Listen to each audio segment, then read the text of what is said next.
Good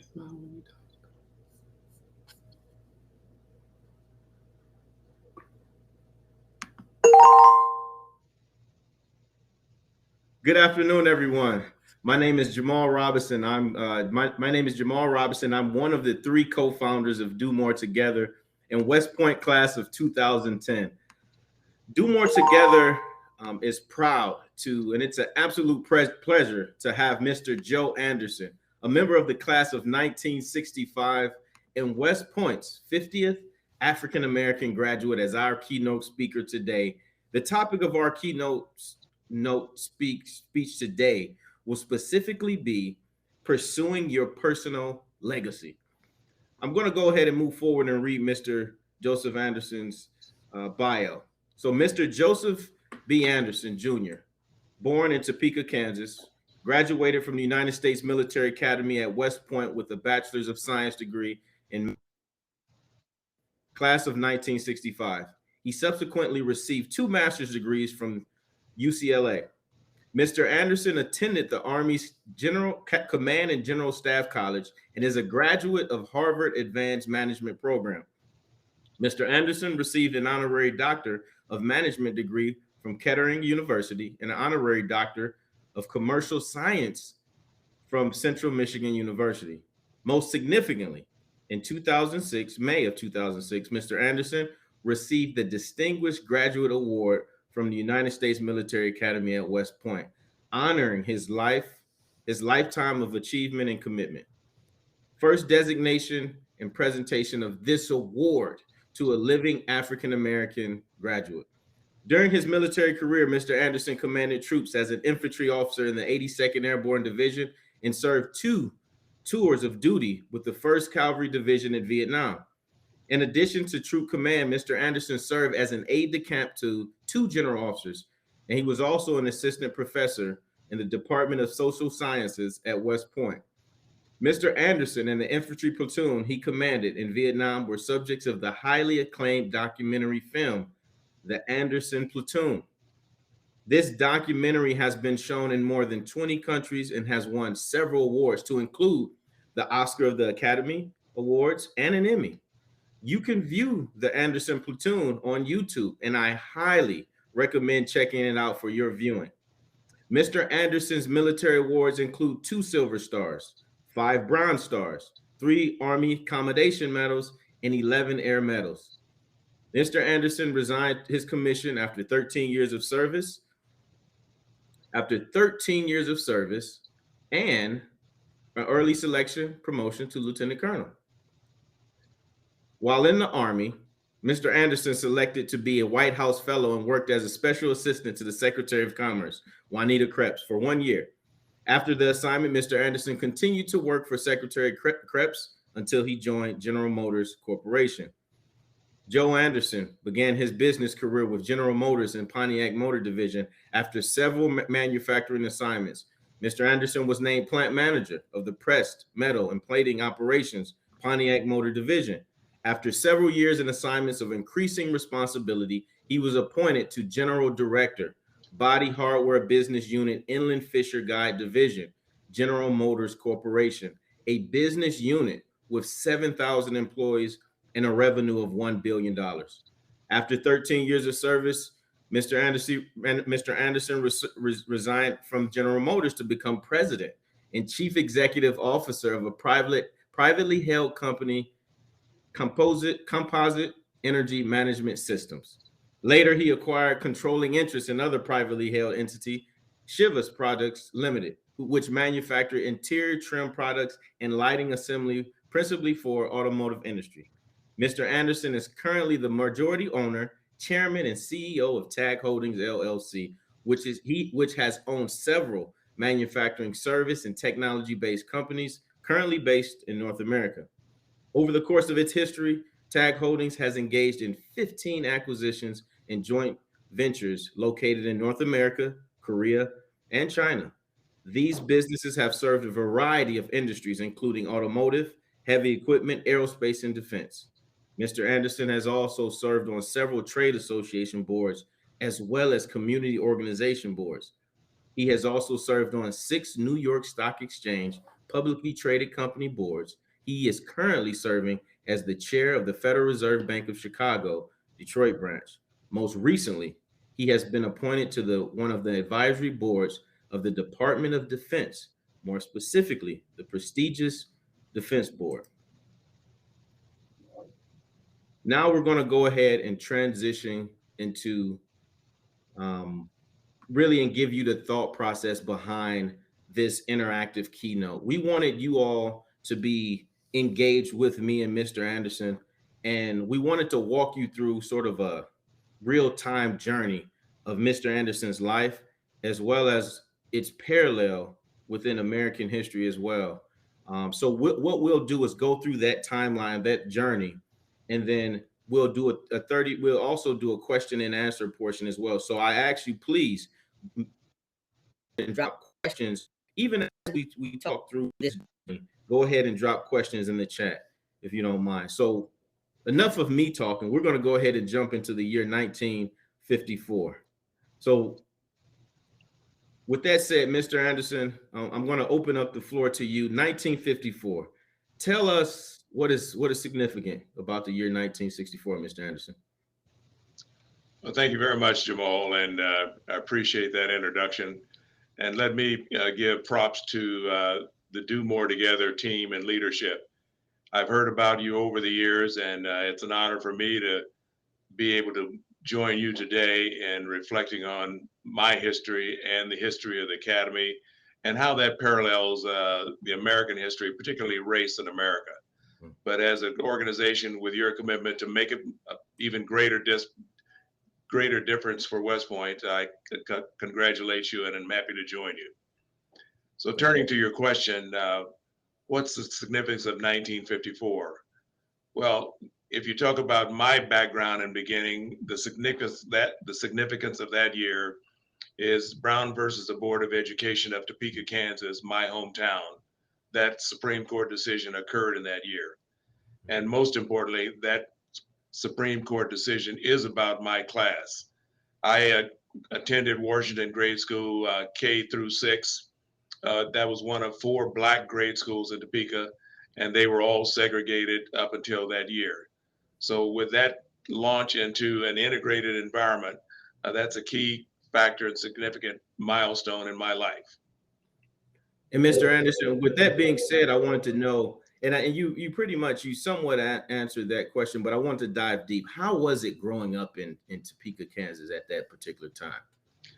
Well, interestingly enough, growing up in Topeka was truly a segregated environment. And you think of the Deep South as more that case, but in my own situation and circumstance there, the grade schools were segregated. The junior highs and high schools were integrated, but beyond that, life around the city was very much a segregated environment. So I belonged to a all Black or segregated Boy Scout troop, an all Black or segregated YMCA. The movie theater that I went to, we sat upstairs, and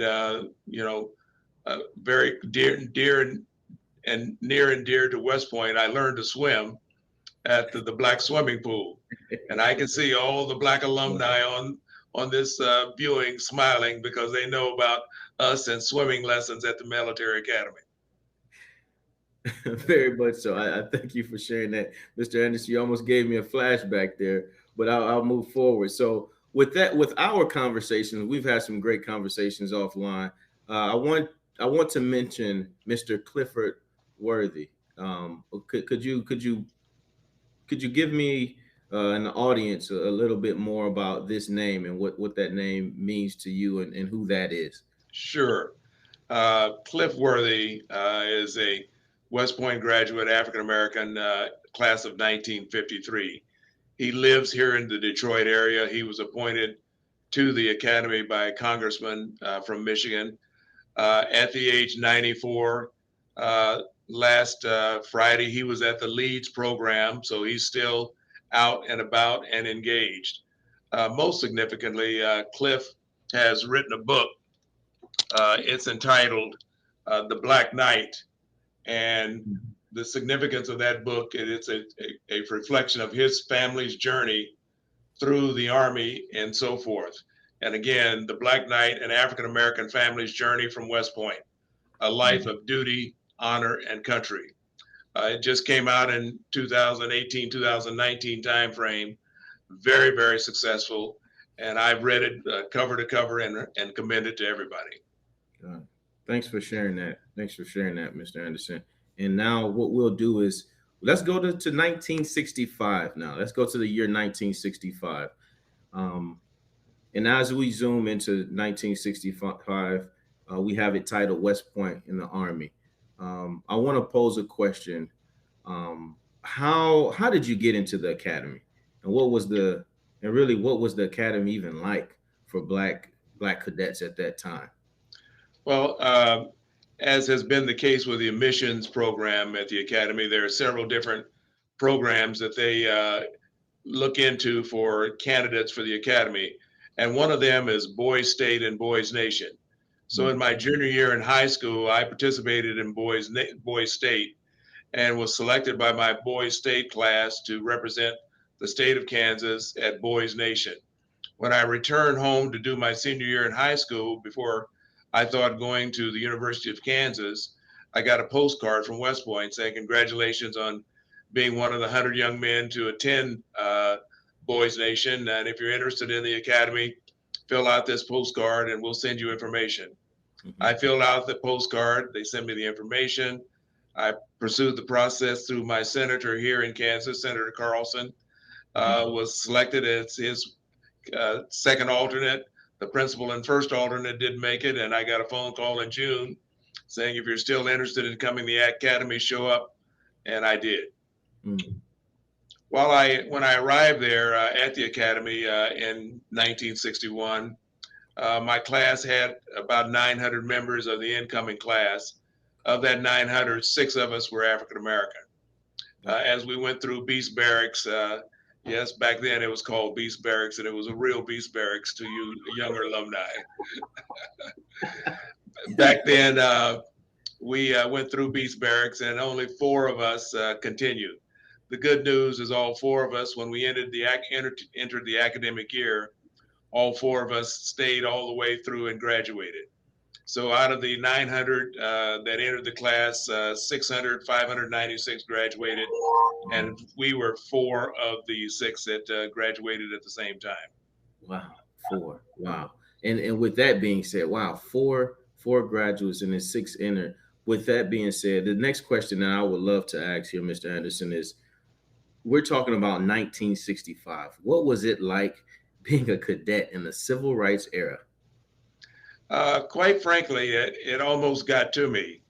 I had the good fortune of being supported and mentored in that time frame by Colonel James Fowler. He's a class of 1941. If I was a 50th graduate, he was the 5th graduate, number 5, that ever graduated from West Point in 1941. And as I was looking at sit-ins at counters and students getting their heads beat and all that kind of stuff, I said to Colonel Fowler, I'm really having second thoughts about being here. And he gave me some very sage advice. He said, Joe, there are a lot of people to sit in at counters. There are not a lot of people that can get into and get through West Point. That's your job. I took that advice and counsel to heart and stayed and graduated. Wow. So glad you did. And with that said, you know what, let's go ahead and transition now. Let's take it to the year 1978. Okay. Beyond the Army. So now, we're talking now after 13 years of service, right? You resigned your commission. And from everyone and reading the bio, that's even with early selection to Lieutenant Colonel. So Mr. Anderson, tell us about that. Well, I had a good military experience, as you said. in my bio a couple of tours in Vietnam and as a couple of aides to a couple of generals, and the good fortune to go back and teach at the academy in the social science department, which allowed me to get a couple of master's degrees. Mm-hmm. Even while I was at the academy, I was on the board of trustees of the Association of Graduates. So I stayed very connected and engaged. But as I continued with my career and I went into Washington, D.C. For a White House Fellow program, Mm-hmm. post-Vietnam, I was beginning to sense things were slowing down. And as I looked at myself and my career, I was somewhat concerned about continued growth, development, taking on challenges, and so forth. And so while I was a White House Fellow, I got interviewed and recruited by both General Motors and Ford. Henry Ford II was one of our guests at the White House Fellow Luncheon that I was leading the hosting effort.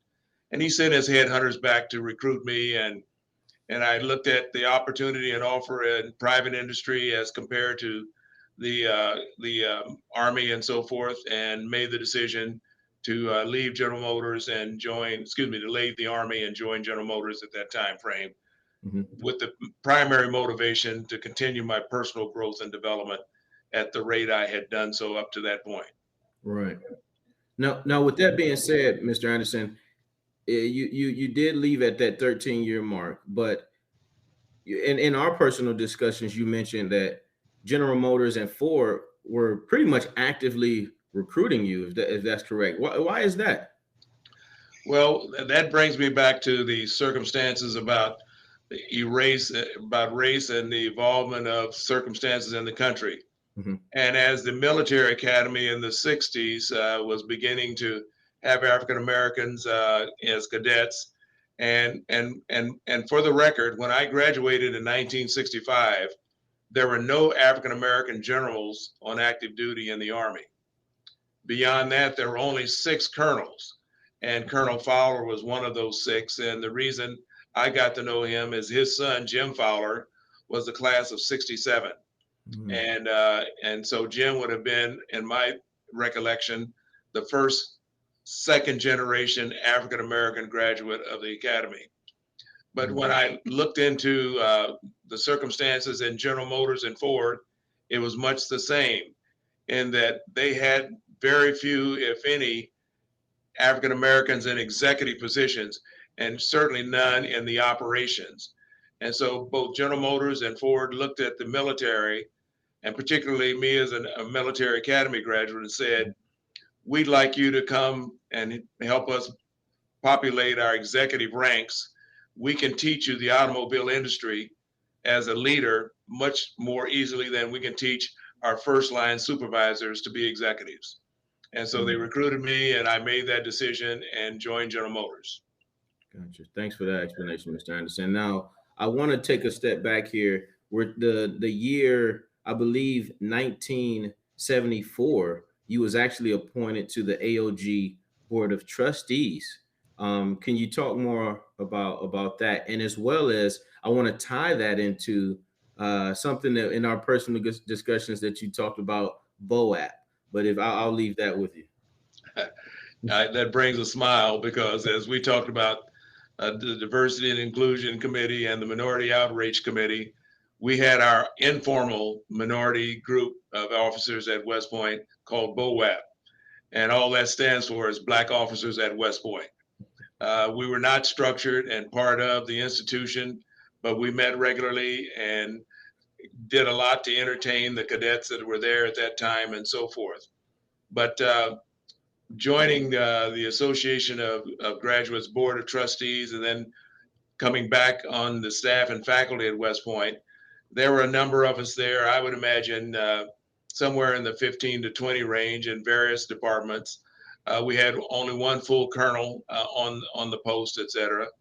Certainly not any the dean or commandant or super or anything like that. So that was the environment that existed at the academy, and our focus was on getting more officers and more staff and more cadets into the Corps Cadets in that time frame in the 70s. Gotcha. Understood. Let's go ahead and take it to the year, the 1994 now. take this journey to 1994, and this is titled Executive Leadership. So with this being said, the question that I would like to pose, Mr. Anderson, is really tell us about your experience regarding, Black executive leadership, right? And how it parallels with America at this specific time as well. Well, it's a great segue into executive leadership from my involvement with in General Motors, and at that time, I'm sure many of you on the program today have heard of the Executive Leadership Council. We formed the Executive Leadership Council to be a network of African Americans in executive positions in corporate America, and we had our first meetings in this time frame and then continued to build that organization so that instead of the 20 that had that first meeting, there are members in the thousands and so forth that are in executive leaderships in corporate America. And so, again, my life experience keeps paralleling the evolution and transition of the African American experience in America. And I had the good fortune to participate in it, initially in the military, now in corporate, then in corporate America, and then on ultimately in other activities that we'll get to. Gotcha. And then, and I know this is the year 1994, but I have to take a step back here and say, in 1992, you left General Motors, and and Mr. Anderson, with all due respect, you left after 13 years General Motors. So it sounds like you have a 13-year itch. Can you tell us about that decision to leave General Motors in 1992? Well, the timing was just that, and as I look back on my experience in General Motors, it was pretty much the same circumstance. General Motors was beginning to have trouble with the Japanese competitors, Toyota, Honda, and others, and its financial performance was beginning to be challenged, and it was going through a number of reorganizations, and I was finding myself being asked to take on less responsibility from running a business unit where I had sales and engineering and program management, manufacturing, working inside the corporation with an entire business, to being asked to take on more and more manufacturing operations, a narrower responsibility. So I made the decision to consider other options that came to me because I just didn't want to take a step back in corporate environment. Understood. And then also you mentioned offline as well that, and it's right here on the slide, that in pretty much 1994, the minority the minority outreach committee was formed, right? That is correct. And I continue to be involved at West Point with some of the activities there. And so the informal structure of BOWAP among us was formally instituted and accepted and organized by the Association of Graduates. And the Minority Outreach Organization was established as a formal shared interest group and activity, reporting into the Board of Trustees and supported by the Academy. And so those of us who had graduated but became involved and engaged in those activities were very much supportive of the Academy formalizing the minority focus and emphasis. Understood. Now let's go ahead, and what we'll do now is transition to the year 2000. We'll take it to the 21st century in 2001 here. And this is titled entrepreneurship. So with that being said, and when I think of entrepreneurship and what you have shared with the group thus far, now I want to ask you specifically about boards, right? And while serving on boards, what was your experience, right, as an African American, and how did that align with the Black experience, and particularly in America at that time as well? Well, it's a great question, and another segue from transitioning to having executives in C-suite kind of responsibilities in the 90s to moving to have more and more African Americans on boards of directors. And so I joined my first public New York Stock Exchange board in 1992. And it was a different experience, and I learned a lot. And I would go to a board meeting with one ear oriented on the board activities as a trustee and so forth, our director for the board. And then the other ear would be focused on things that I could learn and take back to my own companies.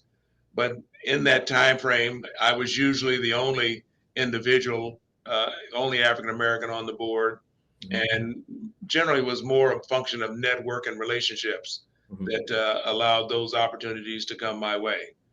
But we've of course evolved a bit more since then, and we're having more and more African Americans on boards, if you will. Gotcha. So even with that, now let's go ahead and take it to the year 2000. Let's take it to 2016. And in 2000, I know in 2015, there was a graphic we had in the other slide, but in 2015, you were in Crane's publication deemed one of the most connected in Detroit, Michigan at that in 2015. Yes, that's the case. Crane's publication published a list of the 100 most connected people in the Metro Detroit area, and I was number 50 on that list of 100. And that's a function of the public boards I sat on, 2 of them in Detroit, the associations and activities that I was involved with. I was on the board of one of the universities nearby, et cetera, et cetera. Okay. And again, one thing that I would share with everybody on the call is that those contacts and relationships play a big role, and played a big role for me personally. Of the half a dozen boards that I sat on, only one of them was through a search firm. The others were all through contacts and relationships and referrals from people that knew me, whether it was the USAA board or the Rite Aid board or the NV Energy, the utility for Nevada. All of those were boards that were a function of relationships and contacts. Gotcha. Thanks for that. Now, also, we've discussed a lot, and we went through some pretty much. We went through many decades now. So at this particular moment in time, looking back, right, over your life, you seem to very much so parallel the racial experience in America when it comes to career transitioning and just your career at large. Is that correct, Mr. Anderson? I think so. Very much the case. From desegregating schools in the 50s to the civil rights movement in the 60s, and the continued growth of the number of cadets at West Point. In my plebe year, there were a total of 11 cadets at the academy, African American cadets at the academy. And of course, that's evolved dramatically from there. But when I went into General Motors, those were the years that we began to have individuals in executive roles and C-suites. When General Motors would take its executive team to the Greenbrier for its executive retreats each year, there would be 3 or 4 of us there. That's changed and improved dramatically. But the Executive Leadership Council was formed as a means for we African Americans in corporate America to network and collaborate with each other. And then, of course, the Black Corporate Directors group was also organized. That's a group that meets every year today in Laguna. And it was formed. I was at the very first meeting of that group, where there were 15 of us that were serving on public boards. And now when we have that conference and event out in Laguna, we're oversubscribed and putting people in extra hotels because we can't accommodate all the people that are serving on public boards. Wow. So all of those transition factors and civil rights, but in certainly the business and corporate community, been very much a parallel to the things that I've done along the way. Gotcha. Now let's go ahead and what we'll do next is take it to 2021 and beyond. We'll take it to 2021 and beyond, right? And this really, right, Mr. Anderson, and we've told you this before, you are a living legacy, right? And we discussed many of these bullets that you shared with us. And I know it's going to be tough, but you know, with these current bullets, you know, be willing, be informed, be prepared, be vigilant, and be impactful, right? You know, and I'm going to push you on this. If you had to pick two, or two maybe that stand out to you the most, Mr. Anderson, what would you say they were? That is a tough one. I guess I'd start out with the notion of being prepared, Mhm. and that never allow anyone to say you would be given the opportunity. I actually started at West Point, Mm. and my first year after participating in Operation Crossroads Africa, which was a absolutely fantastic experience, I came back for my first year, and I was told, well, if you had not gone on Crossroads, we would have given you the opportunity for executive rank as a firstie. And so that was very disappointing. I was really hurt, but I learned from that lesson. So when the academy sent me to UCLA for graduate school, and I was getting a degree in African Area Studies, the continent of Africa, I said, well, I don't want the Army to say, well, he only knows Africa, so we can't send him to Germany or Korea or other places. So in that in that 2-year time frame, I took 2 master's degrees, Mm. one in African Area Studies and one in comparative government, so that I would be prepared for any opportunity and circumstance that was presented itself. So Okay. that's kind of what's driven me as I've gone through life and taken on opportunities and responsibilities in the Army and Mhm. in corporate America, and now as a business owner and entrepreneur. I guess the second one that I would make as a priority would be impactful. You know, and when I talk about knowing your passion and interest, and what you want to leave as a legacy, make sure the things that you take on and do are along those lines. And so, as we talk about where we are in America, we've evolved from having just jobs, and those African Americans in executive roles in corporate America, you know, they not only have jobs, but they can create lifestyle for themselves. They can have the second home, they can have the multiple cars, they can take great vacations and so forth. But if we really talk about what we're trying to accomplish now, it's join the ranks of those who have wealth. And in my own role and contribution in that area, I put a number of opportunities in front of African Americans to operate my businesses and ultimately buy those companies from me.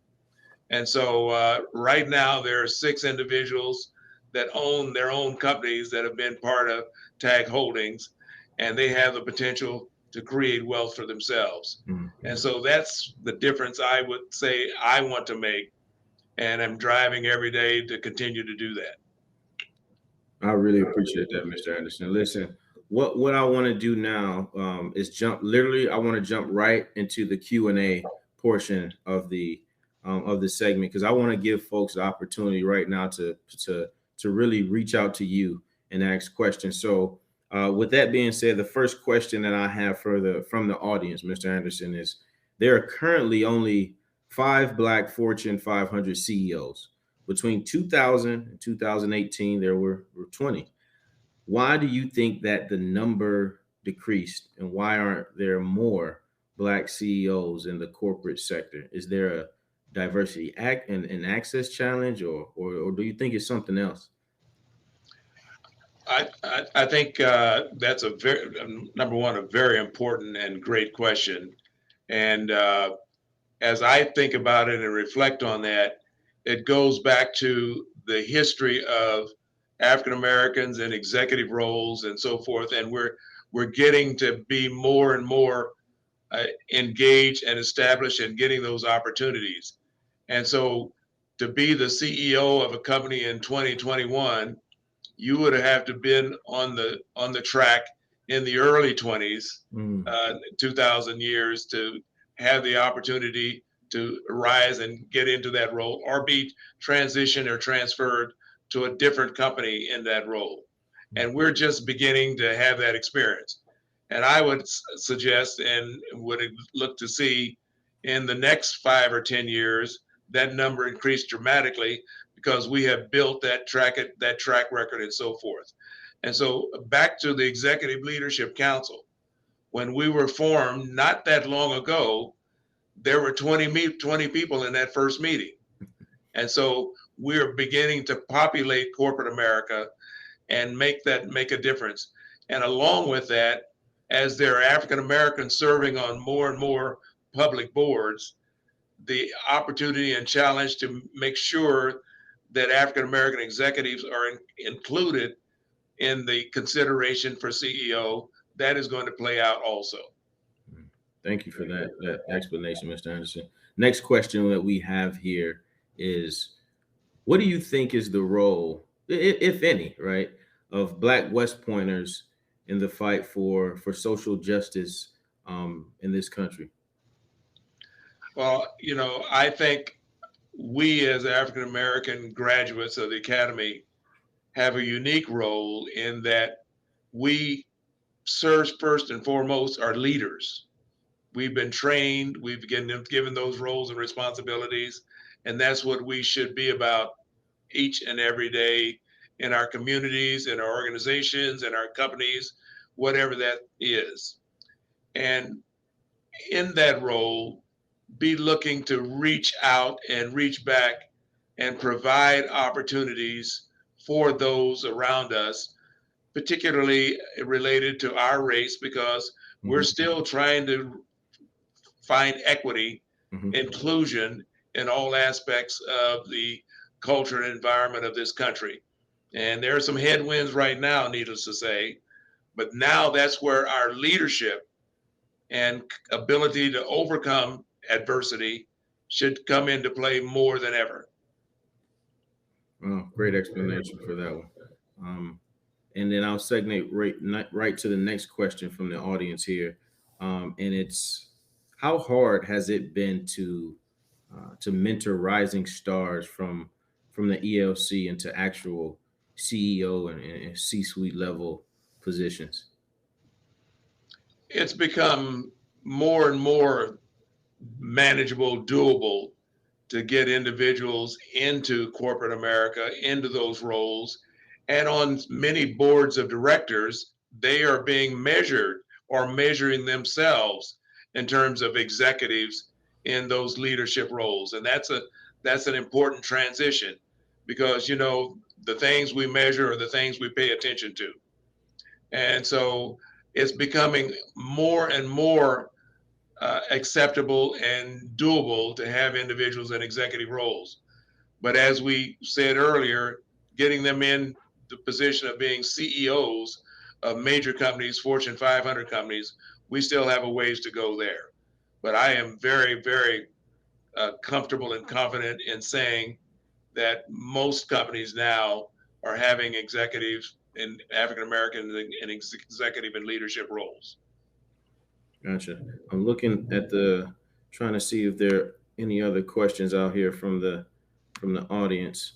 1 second here. Okay. So I think we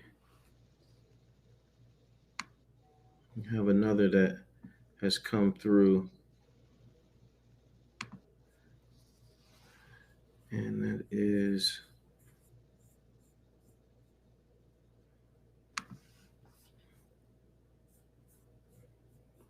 okay. So with that being said, a question that the audience is posing now, right, is the audience I got, and this is from Miss Tracy Lloyd. She said she wants to go deeper, right?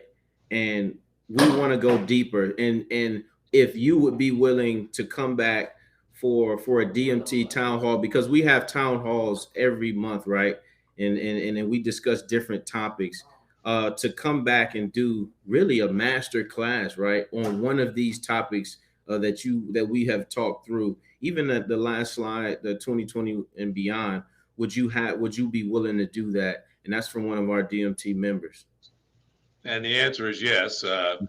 I my staff and team that works around me and for me sometimes are concerned that I spend more time outside doing these kind of things than inside. So I'm certainly happy to commit to do that. And as I say, as I've gotten to know your leadership group, the three of you that launched the Do More Together activity, I'm more than happy to do it. And again, the key to this is that the Do More Together organization is part of the shared interest group of the Academy.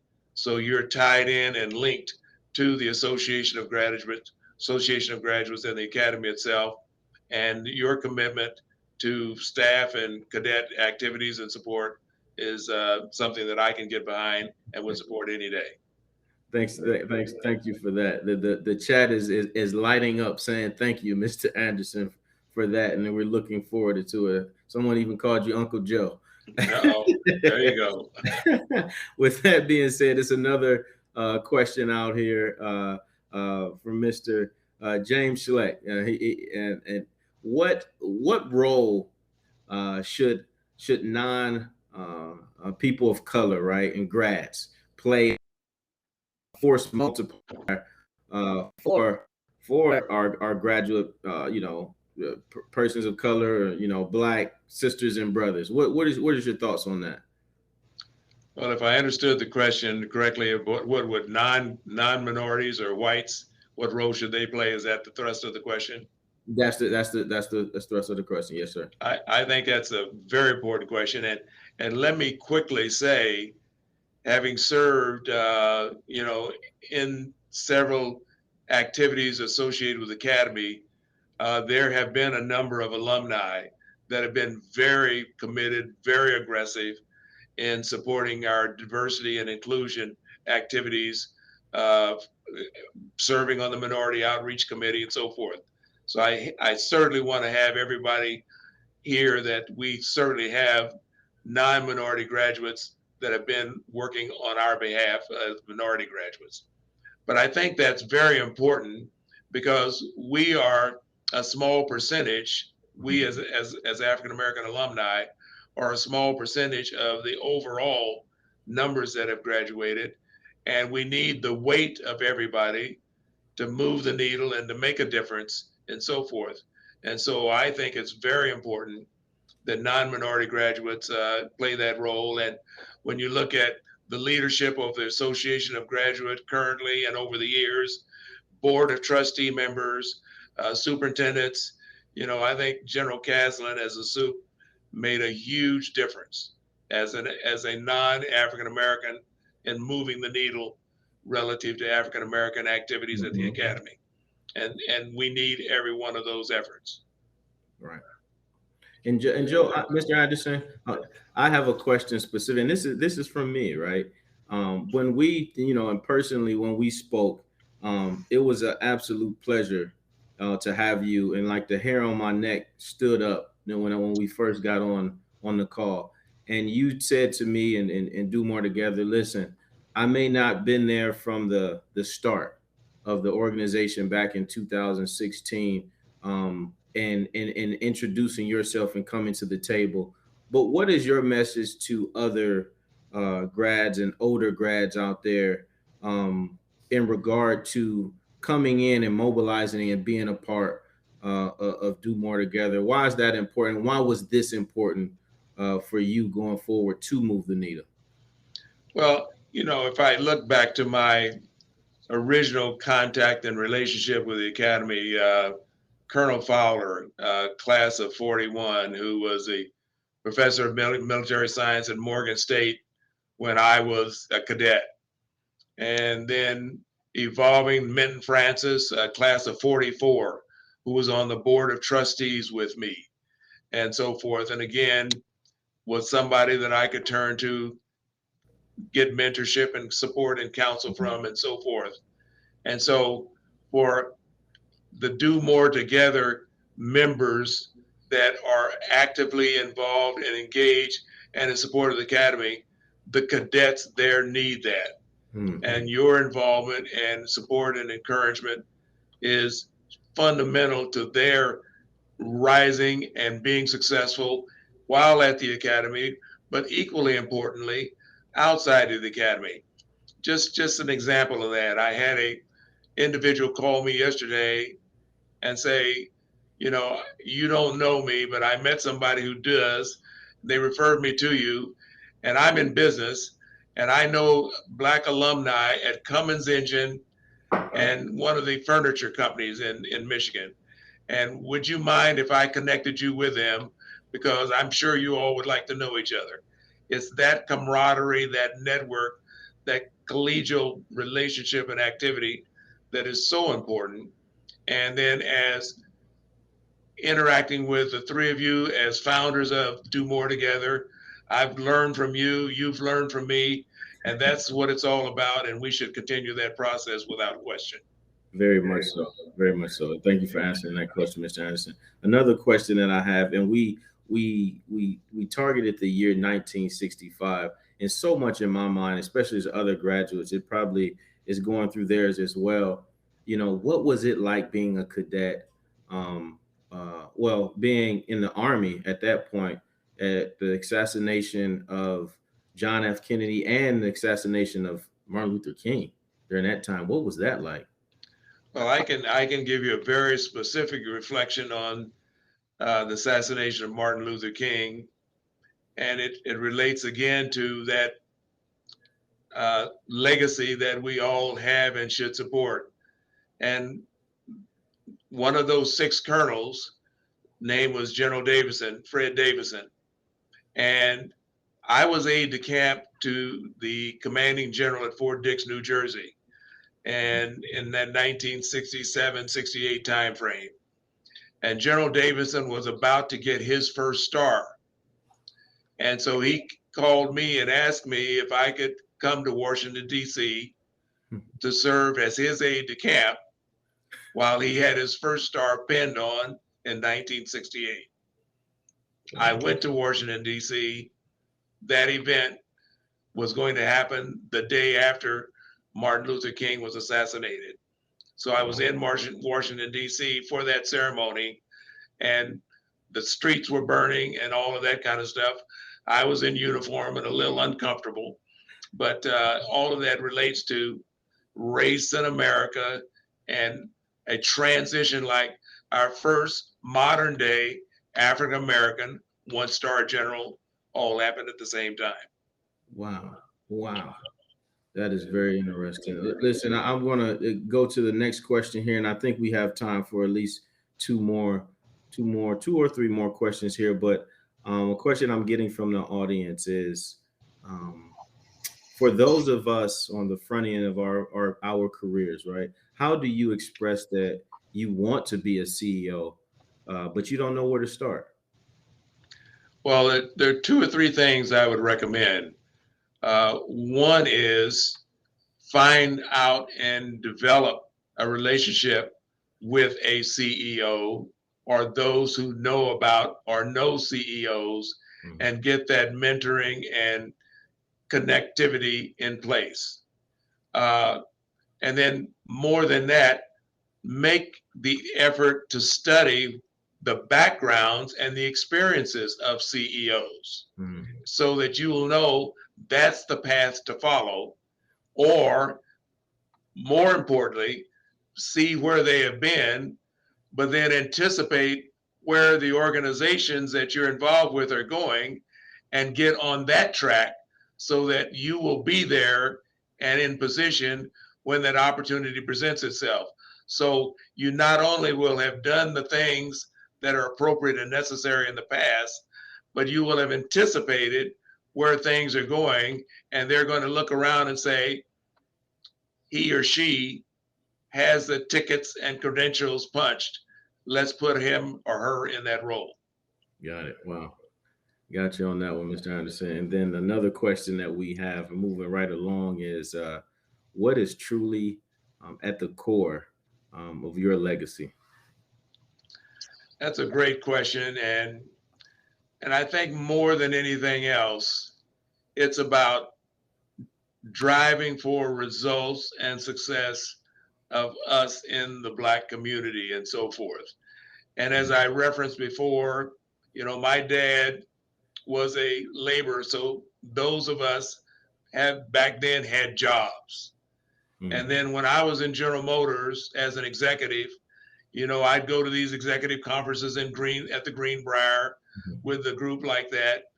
In my executive role in General Motors, they pick up my car every day, go gas it and wash it and bring it back to me. Those are nice perks as executives.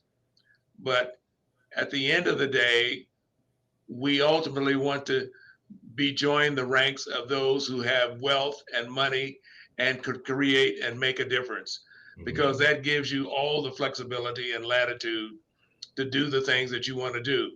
Now, that wealth and money and does not make a difference if you don't have the right value and orientation related to that.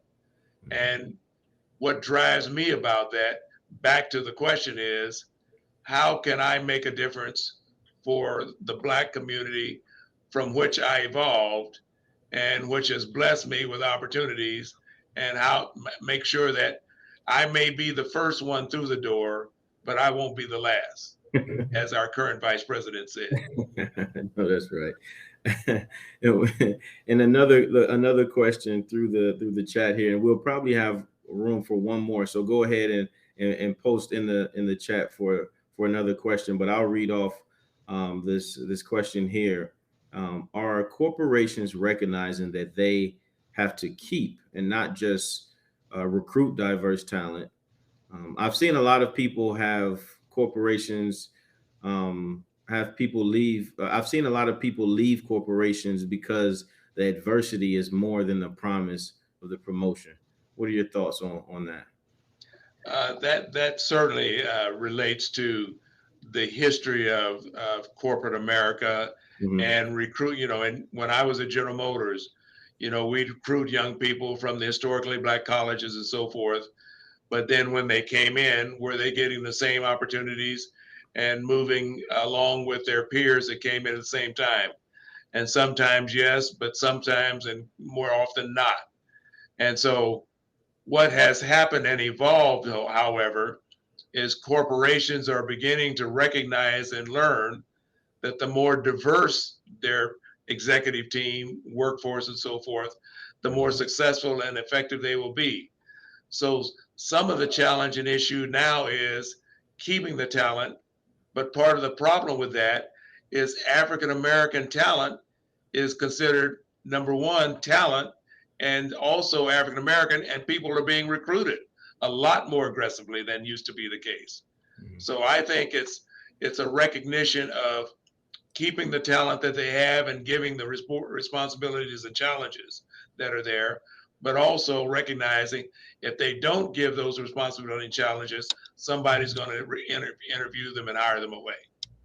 And that's been a thread through your whole journey in your career as to that development and seeking those opportunities. So I appreciate that you answering that question. And the last question that I will pose to you, Mr. Anderson, and because the theme of this summit, right, and me, Mary, and Bridget, it took a really thought through this, and our board and all of the DMT members as well, to name this the theme of this summit to be unified impact, right? Wanting to move the needle.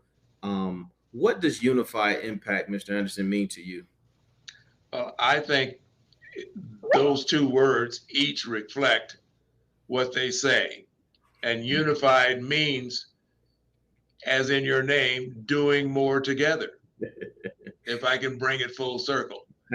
And so as an individual who's belonged to BOWAP, as an individual who's belonged to the Black Corporate Directors, as an individual who's belonged to the Executive Leadership Council, we've worked together to make a difference and so forth. And that difference and the impact that we're trying to make is to having more people in C-suite roles, to having more people serving on boards, and all of those differences are what we collectively and aggressively need to be about. Understand what's needed, understand where we need to focus, and then in a unified way, make it happen and make a difference. Thank you for that, Mr. Anderson.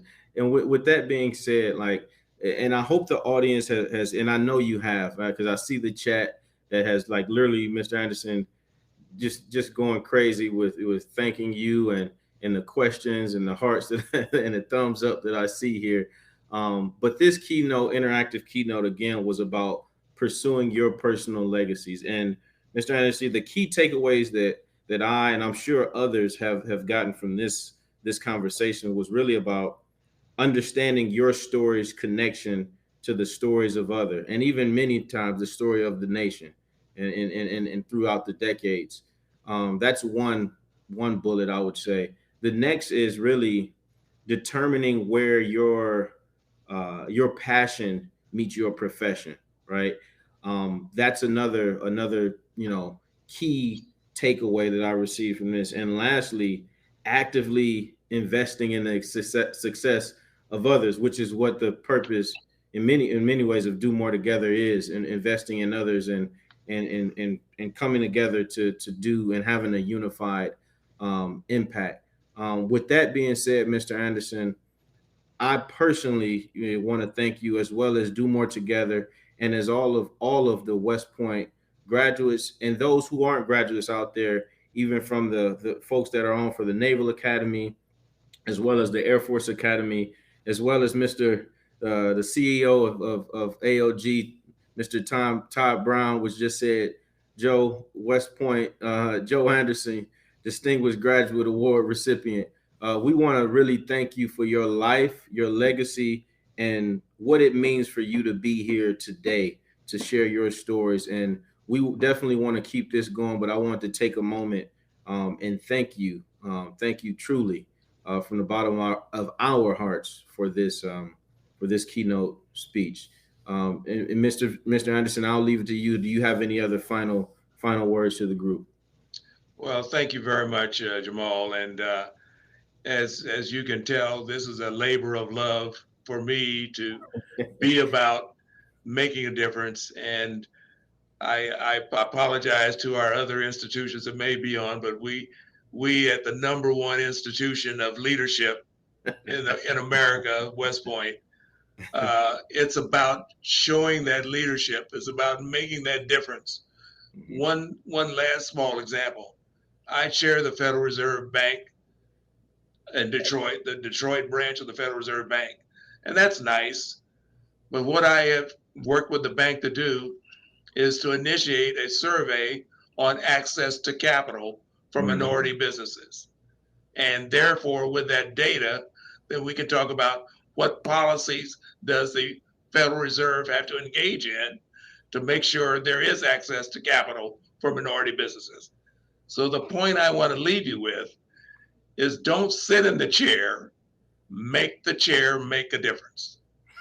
And if that's your opportunity and responsibility and role, we'll all be better for it. Thank you. I received that, Mr. Anderson. And thank you all for joining today, Pursuing Your Personal Legacy with Mr. Joseph Anderson. Thank you all, and talk soon. Thank you very much.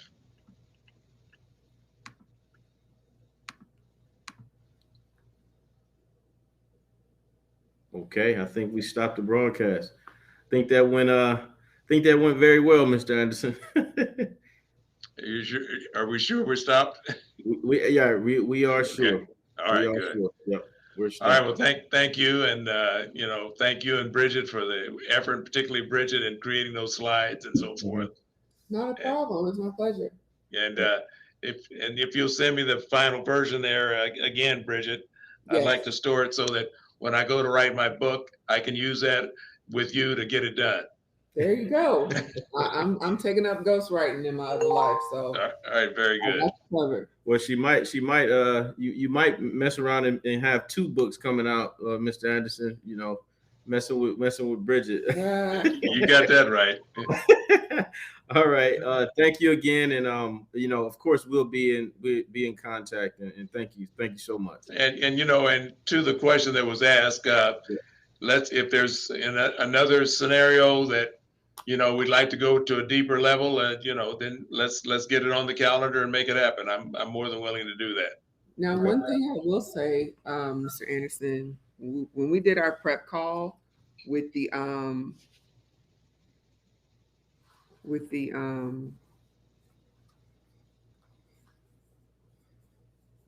hold on. Let me close this out. It's still, she's saying it's still live. Let me close it out.